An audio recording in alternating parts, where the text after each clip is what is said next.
Bonjour, je suis Adrien de France. La semaine passée, on me pose une question très intéressante. Adrien, c'est quoi finalement être crédible? Comment savoir si je suis crédible en tant que dirigeant, en tant que leader ou auprès de mon équipe? Excellente question, et voici ce que j'ai répondu.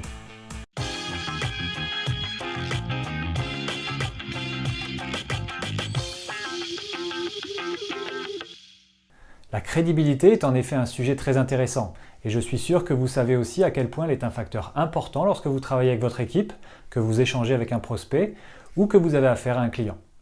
Et j'aimerais partager aujourd'hui avec vous le concept des 3 C de la crédibilité qui, j'en suis sûr, saura déclencher chez vous le déclic nécessaire pour que vous soyez conscient d'être crédible en toutes circonstances.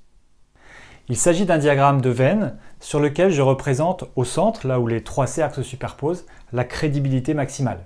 Celle-ci est établie lorsqu'une personne rassemble 3 éléments essentiels avec en premier lieu du caractère. C'est la base indispensable pour bâtir votre crédibilité. Il s'agit de la personnalité que vous dégagez, de la confiance que vous instaurez auprès des gens. Car tous vous regardent, votre équipe vous regarde, vos partenaires vous regardent, vos clients vous regardent, tout comme vos fournisseurs vous regardent. L'élément suivant qui constitue la crédibilité d'une personne est son niveau de compétence. Évidemment, on n'est pas crédible sans savoir de quoi on parle, c'est vraiment le minimum quand on cherche à s'établir comme une référence en la matière. Et le troisième élément est son niveau de connexion. Il s'agit ici de mesurer l'engagement d'une personne envers son cercle professionnel, ses collaborateurs, ses clients, etc. Si le niveau relationnel que vous entretenez avec vos interlocuteurs n'est pas suffisant, que vous ne montrez pas un engagement important, ils ne vous prendront pas au sérieux ni ne vous feront confiance. Vous ne serez ainsi pas crédible à leurs yeux.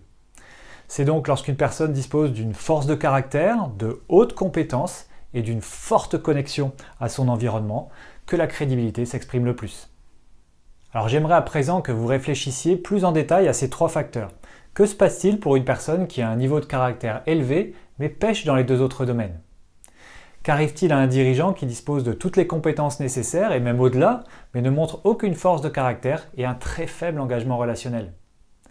Et de même, est-ce suffisant d'après vous de maîtriser et de développer facilement toutes les opportunités relationnelles qu'offre votre réseau professionnel si les compétences nécessaires pour évoluer à votre poste de dirigeant vous manquent?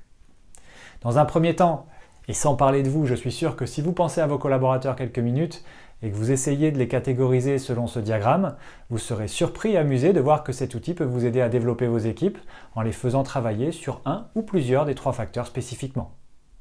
Mais plus important encore, prenez également quelques minutes pour vous auto-évaluer et vous situer en toute honnêteté sur ce diagramme afin d'identifier le segment sur lequel vous avez le plus besoin de progresser pour devenir un leader et un dirigeant complet en qui les collaborateurs ont confiance et qui inspire respect et crédibilité. Merci à vous et à bientôt.